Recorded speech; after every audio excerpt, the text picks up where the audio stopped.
Assalamualaikum warahmatullahi wabarakatuh. Selamat datang di Jendela Hukum. Tentunya masih bersama saya Liam Sah Panjaitan.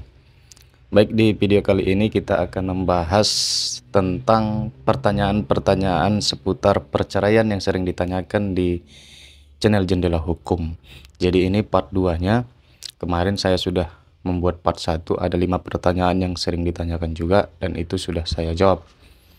Jadi di video kali ini ada pertanyaan, apa saja syarat untuk mengajukan gugatan cerai?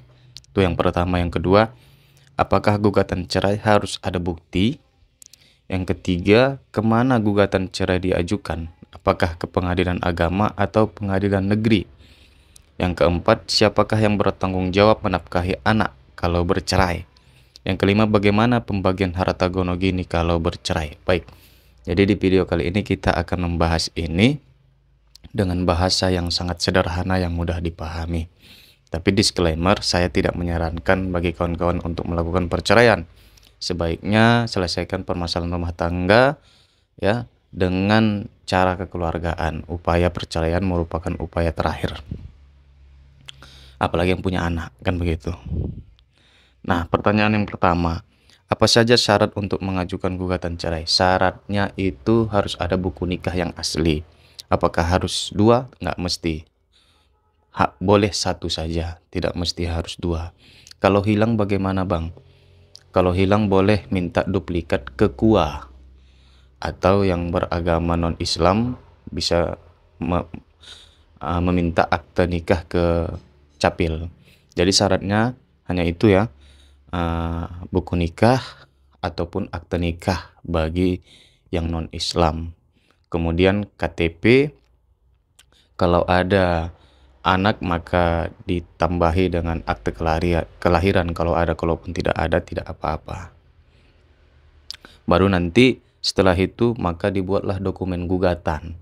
Nah, kalau kawan-kawan bisa maju sendiri tanpa pengacara, di pengadilan itu ada namanya posbakum, pos bantuan hukum. Jadi di situ teman-teman bisa dibuatkan sebuah gugatan secara gratis. Tapi kalau memang teman-teman memiliki dana lebih atau dana yang cukup, bisa menyewa pengacara untuk membuat gugatan sekaligus mendampingi di persidangan atau mewakili di persidangan. Nah, yang syaratnya juga yang terakhir dana ya. Ada juga dana ongkos sidang, yaitu panggilan, biaya panggilan bagi para pihak. Kalau kita maju sendiri tanpa pengacara, maka itu kisaran 600 ke 1 juta. Kalau dia di dalam kota, ya kan, para pihaknya maka semakin murah. Tapi kalau para pihaknya semakin jauh dari pengadilan, maka biasanya biayanya juga akan semakin tinggi. Kemudian apakah gugatan cerai harus ada bukti? Ya tentu harus ada bukti. Kalau misalnya gugatan cerai itu diajukan karena sering bertengkar, maka buktinya merupakan saksi. Nah, saksinya minimal harus ada 2. Nah, saksi ini orang yang mengetahui dan melihat tentang pertikaian itu. Maka kalau misalnya tidak ada bukti, maka berat bagi hakim untuk mengabulkan gugatan itu. Kalau misalnya nanti gugatan itu tidak memiliki saksi atau tidak memiliki bukti, maka besar kemungkinan gugatan itu akan ditolak oleh hakim. Nah, yang kemudian kemana gugatan cerai diajukan? Apakah ke pengadilan agama atau pengadilan negeri? Kalau dia yang beragama Islam, maka diajukan ke pengadilan agama. Kalau dia yang non-Islam, maka diajukan ke pengadilan negeri. Siapa yang bertanggung jawab menafkahi anak kalau bercerai? Nah, kalau hukumnya yang bertanggung jawab untuk menafkahi anak itu adalah ayahnya. Nah, kalau ayahnya mampu, tetapi dengan kebijakan hakim, bisa saja hakim membebankan kepada ibu dan ayah sama-sama menanggung biaya anak itu. Tapi dibuat di dalam putusan hakim. Jadi intinya si ayahlah yang menanggung biaya pemeliharaan, biaya pendidikan dari seorang anak yang ditinggalkannya. Begitu. Biaya anak ini sampai anak itu dewasa ya. Sampai umurnya 21 tahun atau sampai dia menikah.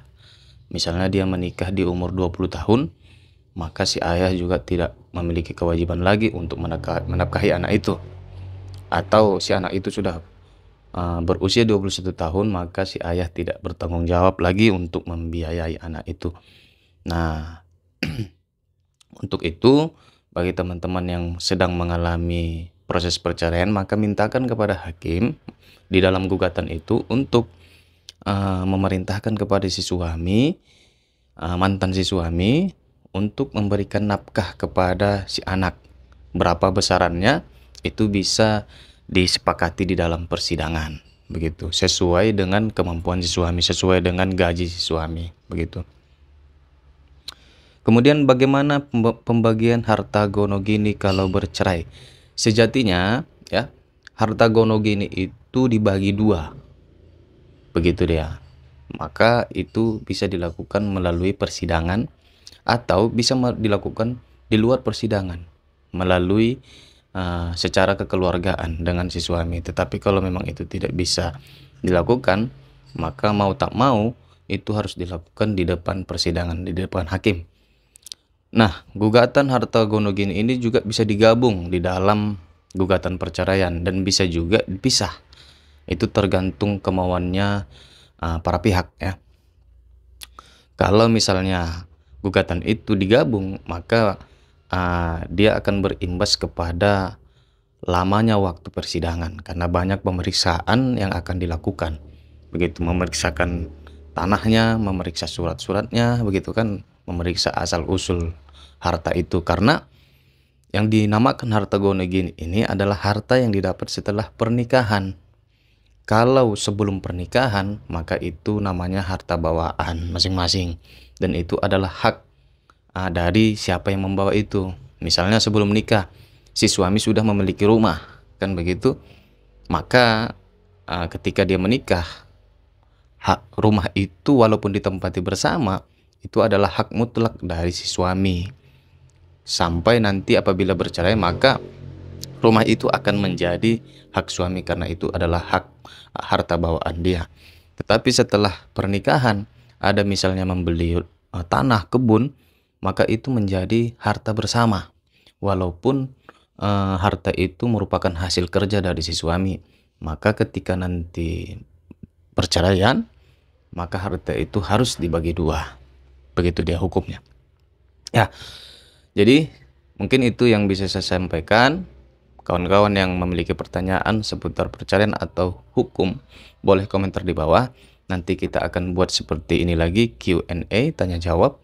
Ya, mudah-mudahan ini bermanfaat. Sekali lagi saya bermohon ya, saya pribadi bermohon, saya pribadi menyampaikan, hindarilah perceraian, upayakanlah jalan keluar dengan menyelesaikan secara kekeluargaan apabila memiliki permasalahan. Saya doakan teman-teman yang memiliki permasalahan rumah tangga, permasalahannya cepat selesai, bisa kembali seperti sedia kala, bisa berbahagia seperti sedia kala ya. Jangan lupa dukung channel ini dengan cara subscribe, like, komen, dan share. Bagi kawan-kawan yang mau berkonsultasi bisa WA saya di nomor saya. Mungkin itu saja, mudah-mudahan video ini bermanfaat. Assalamualaikum warahmatullahi wabarakatuh.